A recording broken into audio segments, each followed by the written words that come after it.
Hey guys, welcome back to our YouTube channel Login Aid, and in today's video I'm gonna guide you through how to fix my MyFitnessPal app not working. So in order to fix your issue, first of all launch Google Play Store or App Store according to your mobile devices. I'm gonna launch Google Play Store. From here, go ahead and tap on the option of search at the bottom right corner. Go to the search bar and search for MyFitnessPal. Now simply tap on this application on top.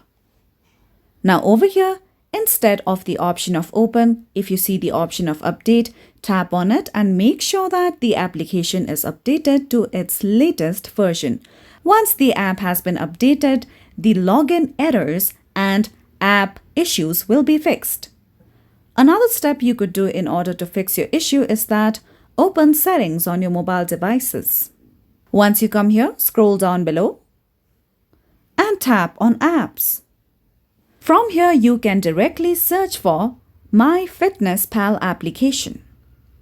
Now, scroll down below and tap on storage. Now at the bottom right corner, you'll see the option of clear cache. If you tap on it and clear cache from the application, your problem with that specific app will be fixed. So that's all for today's video, and at last, don't forget to subscribe to our YouTube channel.